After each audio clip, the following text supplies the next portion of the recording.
Yes, good morning everyone. Good morning, sir. Good morning, sir. Good morning बेटा, good morning. हमारा chapter चला था chapter number 10 mechanical property of fluids. इसमें हम लोगों ने मैकेनिकल प्रॉपर्टी ऑफ फ्लूइड्स के अंदर सबसे पहले हम लोगों ने प्रेशर के बारे में पढ़ लिया था, then density and relative density के बारे में पढ़ा। थर्ड चीज हम लोगों ने वहां पर अपना पास्कल लॉ करा। पास्कल लॉ में देखा हम लोगों ने कि सेम हाइट पर अगर ऑब्जेक्ट है तो सेम फेसेस पर सेम प्रेशर अप्लाई होता है, तो वहां पर पास्कल लॉ में ध्यान रखना है same height same pressure. Then फिर फोर्थ आया आर्किमिडीज प्रिंसिपल। आर्किमिडीज प्रिंसिपल था कि कोई भी अगर ऑब्जेक्ट है उस ऑब्जेक्ट को लिक्विड में इमर्स करते हैं तो वो ऑब्जेक्ट का जितना वेट होता है अंदर जाता है उतना ही जो लिक्विड है वो बाहर आता है। मतलब weight of the object will be equal to weight of the displaced fluid, कितना डिस्प्लेस्ड हुआ है। ये आर्किमिडीज प्रिंसिपल था। देन फिर हम लोगों ने कल streamline flow and turbulent flow के बारे में पढ़ा कि स्ट्रीमलाइन फ्लो होता है स्ट्रेट लाइन मोशन में, टर्बुलेंट फ्लो होता है जिगजैग मोशन में, और स्ट्रीमलाइन टर्बुलेंट में कन्वर्ट होता है तो एक पर्टिकुलर वैल्यू पे होता है जिस वैल्यू को बोलते हैं हम लोग क्रिटिकल वेलोसिटी।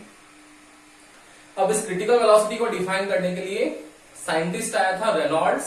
रेनॉल्ड्स ने क्या बोला, रेनॉल्ड्स बोलता है कि अगर वैल्यू जो है 2000 पार्टिकल्स पर क्यूबिक अगर प्रेजेंट है तब तक वो स्ट्रीमलाइन फ्लो है, 2000 टू 3000 की रेंज है तो वो क्रिटिकल वेलोसिटी वाली कंडीशन है, एंड मोर देन 3000 है देन वो टर्बुलेंट फ्लो में कन्वर्ट हो जाएगा।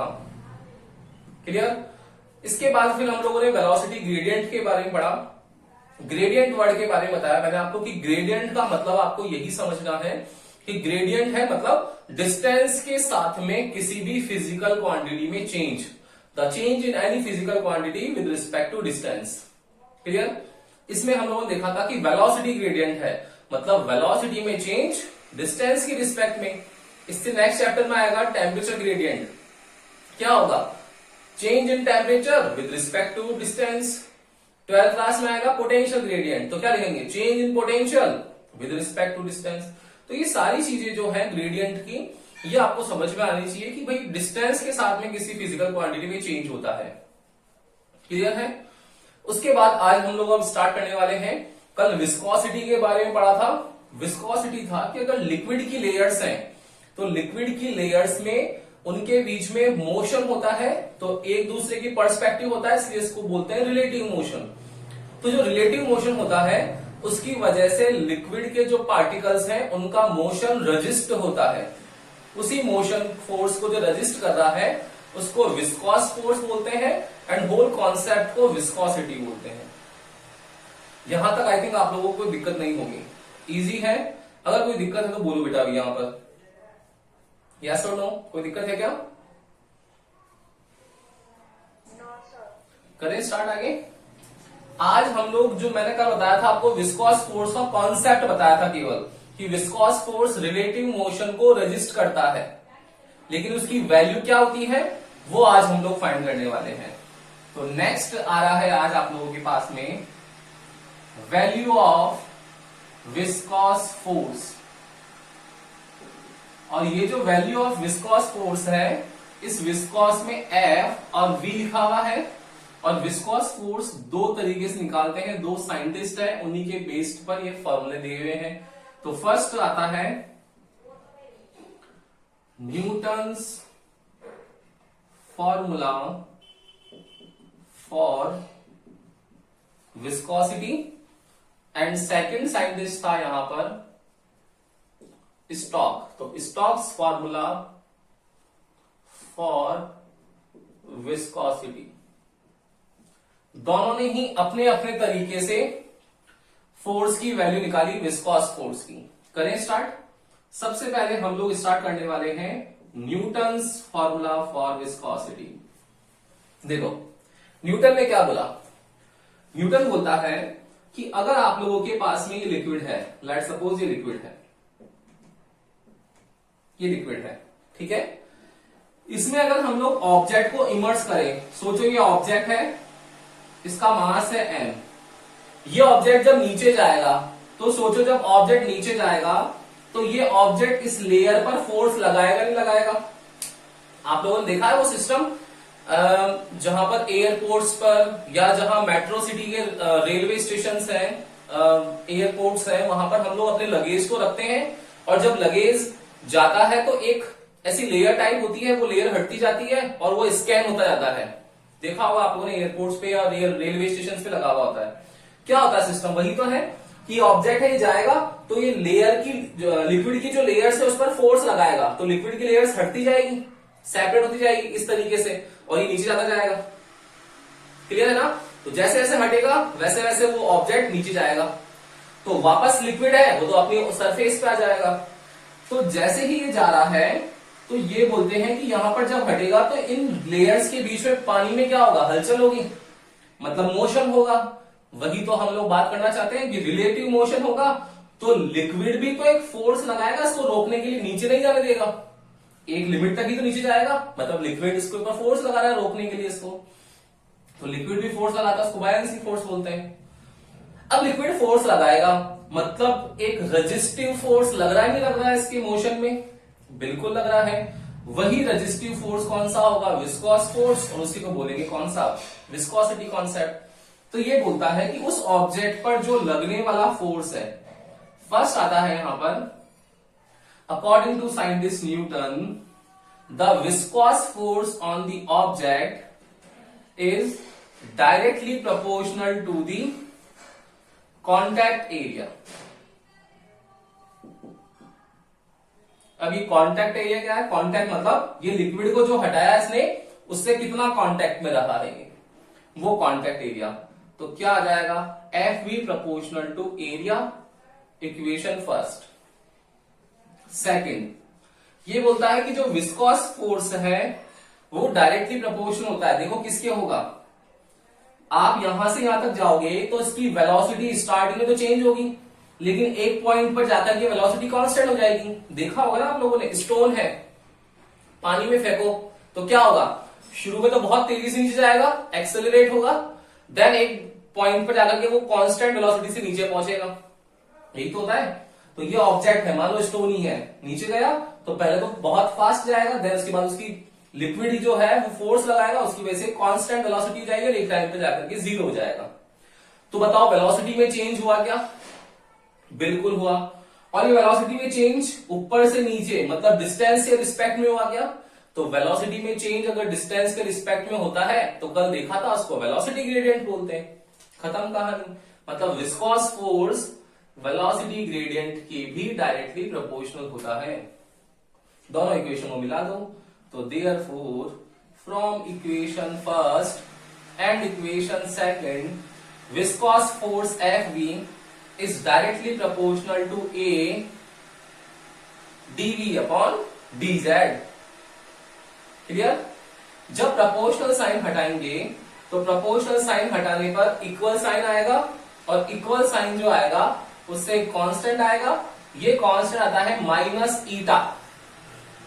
ये जो सिंबल है ना, ये सिंबल देखो, एन नहीं है, एन तो ऐसा होता है, एन नहीं है, एन बना करके और इसको नीचे लेके जाना है ऐसे।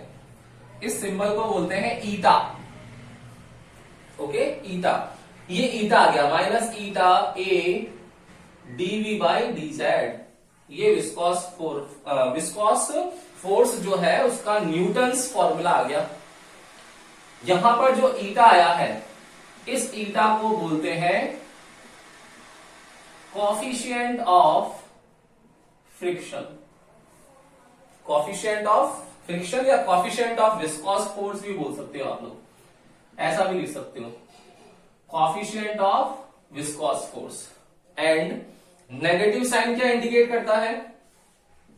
Minus sign indicate that, negative sign क्या इंडिकेट करता है कि यहां पर आप लोगों के पास जब ये ऊपर से जा रहा है तो विस्कोस फोर्स इसको रजिस्ट कर रहा है, तो ऑपोजिट डायरेक्शन में कर रहा है। मतलब नेगेटिव साइन इंडिकेट करता है, indicates that direction of viscous force is opposite, कि विस्कोस फोर्स की डायरेक्शन ऑपोजिट है। आया समझ में? आया कि न्यूटन्स फॉर्मूला किस किस पे डिपेंडेंट कर सकता है? अपना दिमाग खोल के देखो, आप लोग समझ में आएगी चीजें, कॉमन सेंस है। आप लोगों ने एक स्टोन को पानी में डाला, स्टोन अगर छोटा होगा, एरिया कम होगा तो जाएगा नीचे। अगर दूसरा स्टोन ले लो जिसका एरिया बड़ा है, वो भी जाएगा नीचे। डिपेंडेंट क्या होगा कि जो छोटा स्टोन है वो कम नीचे जाएगा क्योंकि उसका वेट फोर्स कम लगेगा, तो जो नीचे से बायन्सी फोर्स लग रहा है वो उसको बैलेंस कर देगा। लेकिन जो बड़ा स्टोन है जिसका वेट ज्यादा है वो ज्यादा नीचे जाएगा क्योंकि लेयर्स जो हटाएगा फोर्स वो नीचे तक पहुंच जाएगा। तब जाकर के बायन्सी फोर्स नीचे जाएगा तो लिक्विड का प्रेशर बढ़ जाएगा, फिर उस पर एक बायन्सी फोर्स हायर अमाउंट का लगेगा तो बैलेंस हो जाएगा। ये चीज समझ में आती है आपको? तो जैसे ही जा रहा है तो विस्कॉस फोर्स मतलब यहां से जो अपोजिट फोर्स लग रहा है वो किस पे डिपेंड कर रहा है? इसके एरिया पे तो कर रहा है कि अगर एरिया ज्यादा होगा तो रेजिस्ट भी ज्यादा करेगा, एरिया अगर कम होगा तो रेजिस्ट भी कम करेगा, मतलब डायरेक्टली प्रोपोर्शनल हुआ। क्लियर हो गई चीज? दूसरी चीज समझ में आई कि ऊपर से नीचे जाएगा तो सर जब बायन्सी फोर्स लगेगा तो उसकी वेलोसिटी एक पॉइंट पे जाकर के धीरे धीरे कांस्टेंट होगी, फिर जीरो हो जाएगी। तो कांस्टेंट होगी तो चेंज किस में होगा? वेलोसिटी में। किसकी रिस्पेक्ट में होगा? डिस्टेंस के। तो dv बाई dz आ गया वेलोसिटी ग्रेडियंट। दोनों को मिलाकर के लिख दिया तो ये आ गया। जब इक्वल साइन आया तो ईटा आ गया। ईटा जो है वो कोएफिशिएंट ऑफ विस्कॉस फोर्स है और नेगेटिव साइन अपोजिट डायरेक्शन को इंडिकेट करता है। इजी है ना? कर लोगे? तो ये न्यूटन्स फॉर्मूला है जिसने वैल्यू ऑफ विस्कॉस फोर्स निकाली है। क्लियर? ले लो उसका स्क्रीनशॉट। अब इस ईटा की वैल्यू निकालते हैं हम लोग कि ईटा की यूनिट क्या होती है, क्या इसके आगे की चीजें कहानी है। ले लिया स्क्रीनशॉट? करें आगे चले? अब देखना, इसकी यूनिट निकालते हैं।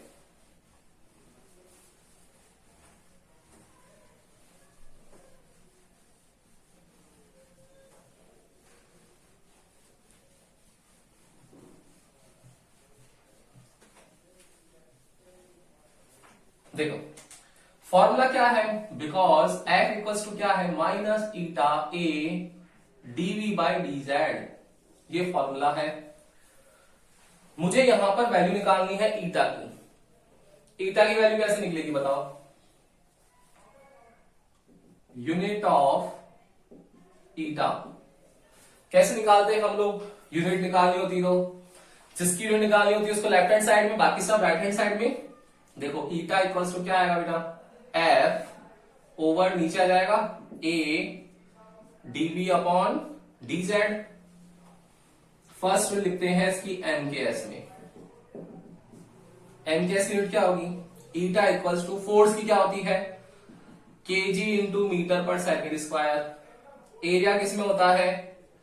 मीटर स्क्वायर में। डीवी बाई डी जेड क्या होगा? वेलोसिटी। वेलोसिटी किस में होती है? मीटर पर सेकेंड में। और फिर डिस्टेंस, डिस्टेंस किस में होगी? मीटर में। खत्म कहानी। इसे मीटर से मीटर कैंसिल हो गया, ये सेकंड इससे देखो 1 ओवर सेकंड है तो कितना आएगा? सॉल्व करो इसको। केजी इंटू मीटर पर सेकंड स्क्वायर। ये मीटर स्क्वायर अपॉन सेकंड है तो ये मीटर स्क्वायर बच जाएगा, सेकंड ऊपर चला जाएगा, एक सेकंड से एक सेकंड भी कट गया, एक मीटर से एक मीटर और कट गया। कितना बचा है? Kg upon metre into second. ये kg into metre upon second है ना, ये तो क्या आ गई?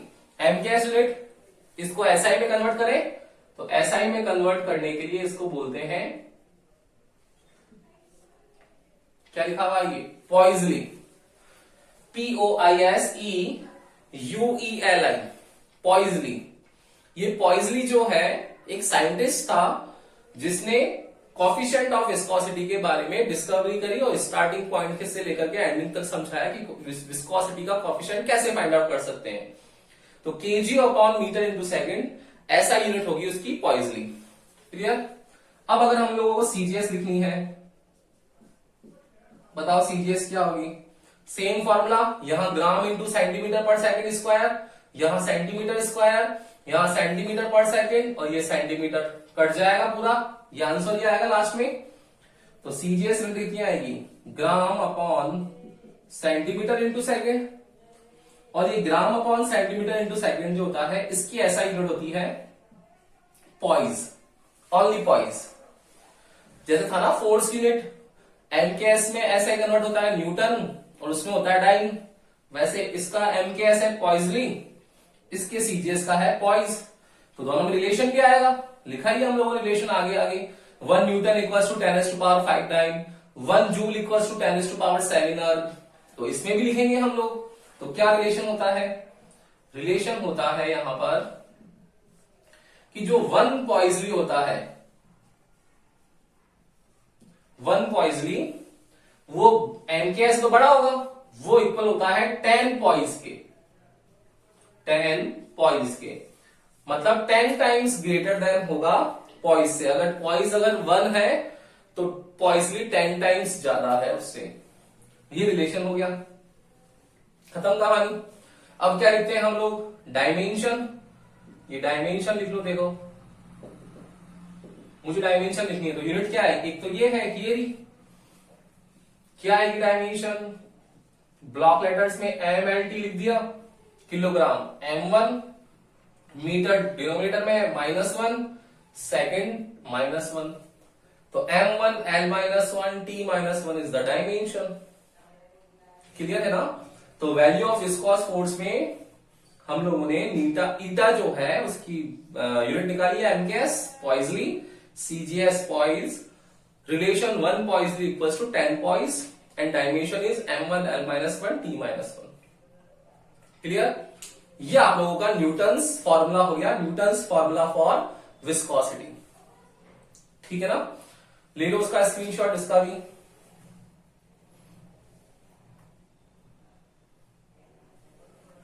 डन। तो न्यूटन्स फॉर्मूला, न्यूटन से क्या समझाया कि अगर ऑब्जेक्ट, एक ऑब्जेक्ट है जिसका मास गिवन है, वो अपने वेट फोर्स की वजह से जब नीचे जाता है तो उस पर विस्कोस फोर्स लगता है। ज्यादा बड़ा एरिया होगा तो विस्कोस रजिस्ट करने के लिए भी ज्यादा फोर्स लगाएगा लिक्विड, और अगर एरिया कम होगा तो लिक्विड भी कम लगाएगा, मतलब एरिया के डायरेक्टली प्रोपोर्शनल है। दूसरी चीज वेलोसिटी ग्रेडियंट के डायरेक्टली प्रोपोर्शनल है, उससे ईटा आ गया और पूरा काम कर लिया अपन ने। अब बात होगी किसकी, स्टॉक की, कि अब स्टॉक्स ने भी तो वैल्यू निकाली थी, तो स्टॉक्स ने कितनी वैल्यू निकाली वो देखेंगे अब हम लोग।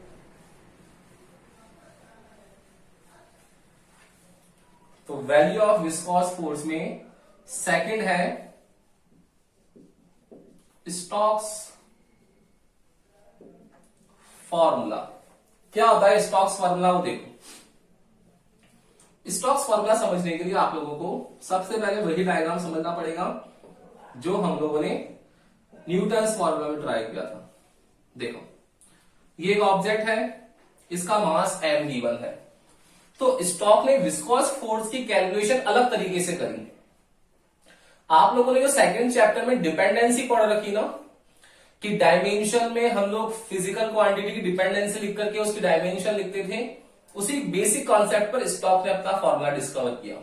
क्या बोलता है ये बोलता है कि जब ये ऑब्जेक्ट लिक्विड में जाएगा तो ये ऑब्जेक्ट की वेलोसिटी पे भी डिपेंड करेगा कि हम लोगों ने एक ऑब्जेक्ट को केवल जस्ट एक फ्री फॉल में छोड़ा है या फोर्स लगा करके छोड़ा है, फोर्स से फेंका है, तो वेलोसिटी में चेंज हो जाएगा।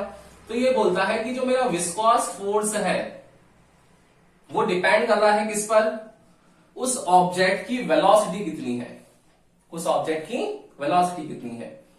दूसरा किस पर डिपेंड कर रहा है, दूसरा कर रहा है इसके एरिया पर।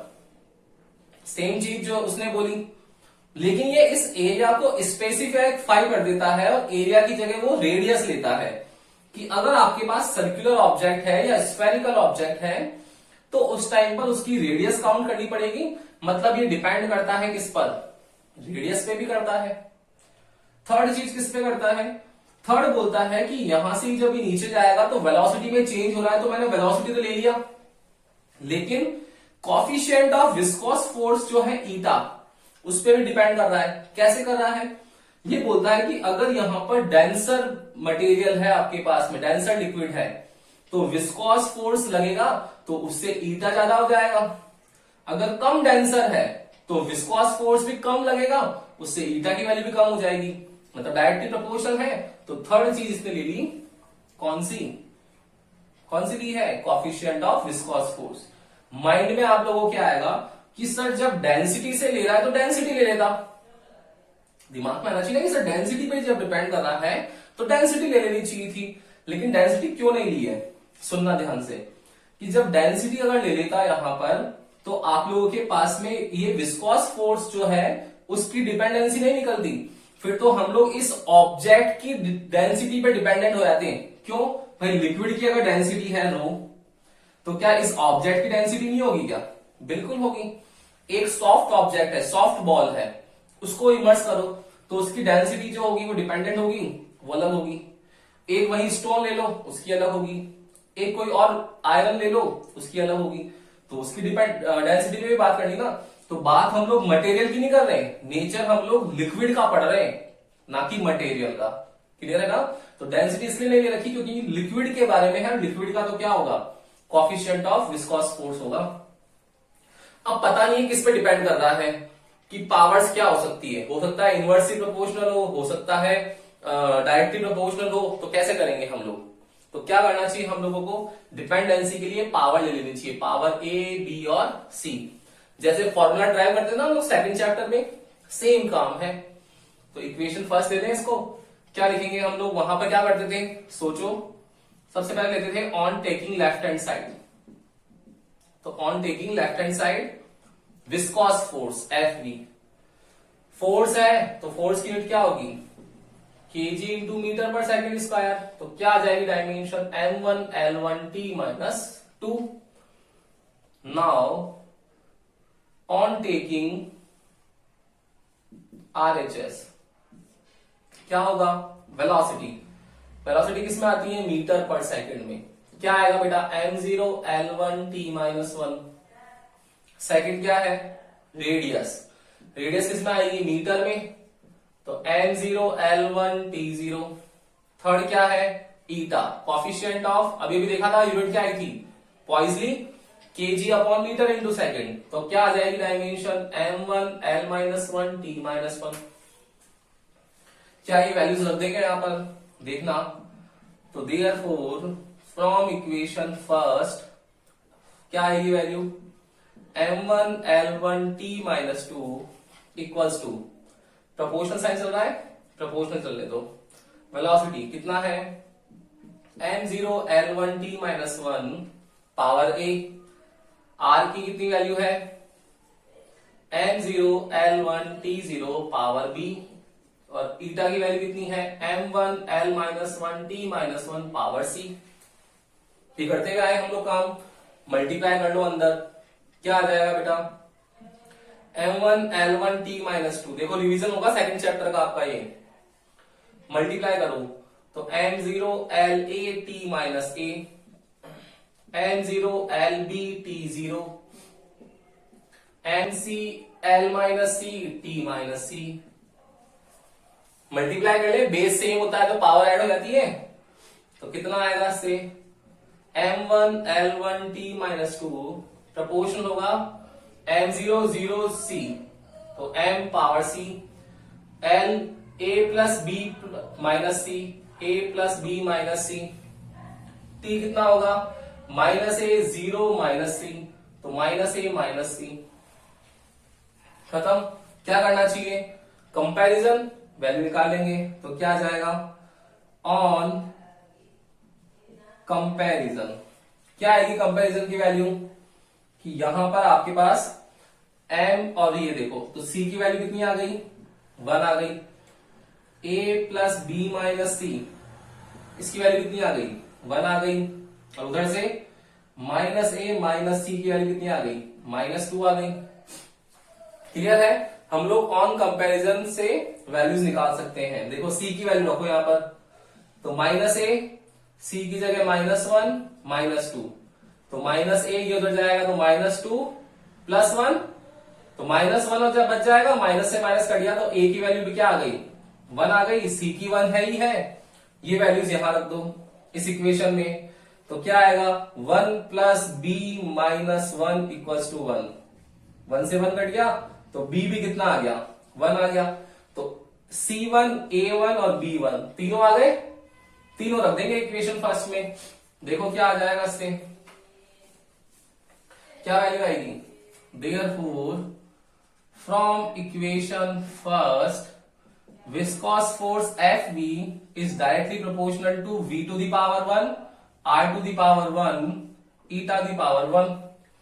जब प्रोपोर्शनल साइन हटाएंगे तो कांस्टेंट आएगा, तो के ईटा आर वी, ये आपके पास फॉर्मूला आ गया।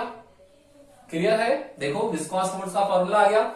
स्टॉक ने आगे और चेक किया तो बाय एक्सपेरिमेंट ये जो के की वैल्यू आई थी वो 6 पाई आई थी। के की जो वैल्यू आई वो कितनी आई? 6 पाई आई। तो उसने कितना लिख दिया इससे? वो बोलता है कि विस्कॉस फोर्स हो जाएगा 6 pi eta r we, where 6 pi constant, eta is the coefficient of viscous force, r is the radius and v is the velocity। देखो न्यूटन्स फॉर्मूला था फॉर विस्कोसिटी, उसमें हम लोगों ने क्या किया कि एरिया और वेलोसिटी ग्रेडियंट के बारे में बात करी।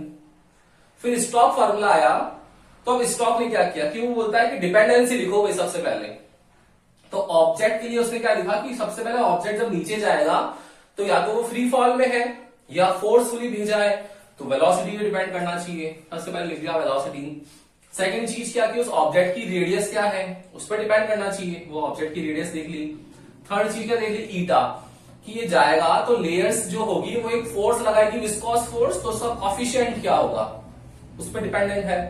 तीनों की हम लोगों ने डिपेंडेंसी लिख करके तीनों की अलग अलग डायमेंशन लिखी। डायमेंशनल ग्राउंड से हम लोगों ने ए बी और सी की वैल्यू निकाल ली कंपैरिजन करके, जिससे फॉर्मूला आ गया हमारे पास viscous force 6 pi eta r v होता है। तो न्यूटन्स फॉर्मूला विस्कॉस फोर्स का minus eta A DV by dz, Stokes formula F V equals to 6 pi eta r v. कोई भी दिक्कत है किसी को भी बोलो अभी। यस, दिक्कत है क्या स्टूडेंट्स? आरुषि, हर्षवर्धन, हिरण्या, नेहा, रिद्धिका, सिद्धि, किसी को भी दिक्कत है तो बोलो बेटा। Yes, sir. No, sir. कोई दिक्कत नहीं है ना, कर लोगे? तो हम लोगों ने ध्यान रखना स्टार्टिंग से प्रेशर, डेंसिटी, रिलेटिव डेंसिटी क्या होता है? रिलेटिव है मतलब वाटर के रिस्पेक्ट में, वाटर यूनिवर्सल लिक्विड है तो वाटर के रिस्पेक्ट में किसी भी सब्सटेंस की अगर डेंसिटी निकाले तो रिलेटिव डेंसिटी है। फिर उसके बाद में हमारे पास टॉपिक आया कौन सा? पास्कल लॉ, सेम हाइट पर same pressure, Archimedes principal. Object को इमर्स करते हैं हम लोग, तो ऑब्जेक्ट को इमर्स करने से लिक्विड भी फोर्स लगाता है जिसको बायंसी फोर्स बोलते हैं। दूसरी चीज, लिक्विड का ऑब्जेक्ट का जितना भी वेट है वो ऑब्जेक्ट जितना अंदर जाएगा उतना ही वाटर बाहर निकालेगा, उतना ही लिक्विड बाहर डिस्प्लेस करेगा। ये आर्किमिडीज प्रिंसिपल। थर्ड था फिर वेलोसिटी ग्रेडियंट, विस्कोसिटी कॉन्सेप्ट और विस्कोस फोर्स की वैल्यू के लिए न्यूटन्स और स्टॉक। क्लियर है ना? अब इसके आगे हम लोग कल निकालने वाले हैं terminal velocity. Terminal velocity and Bernoulli's concept आएगा आप लोगों के। वो बर्नौलीज कॉन्सेप्ट काफी इंपॉर्टेंट है और बर्नौलीज कॉन्सेप्ट जो है वहां से 101% क्वेश्चन आता ही आता है एग्जाम में, चाहे बर्नौली प्रिंसिपल का डेरिवेशन आए चाहे उसकी एप्लीकेशन आए, कंफर्म है। तो वो 7 स्टार टॉपिक होगा अपना, हर बार 7 स्टार लिखाता हूं आपको कंफर्म क्वेश्चंस के लिए, वो हम लोग नेक्स्ट क्लास में करने वाले हैं। ओके, तो पढ़ना बेटा, रेगुलर क्लासेस लो ताकि आप लोगों को इजी लगे सब चीजें। अगर आप लोग डिपेंडेंट रहोगे कि सर वीडियोस देख लेंगे या कहीं और पढ़ लेंगे हम लोग, ऐसा पॉसिबल नहीं होगा। क्लास में जो पढ़ोगे ज्यादा समझ में आएगा। ठीक है, गुड डे।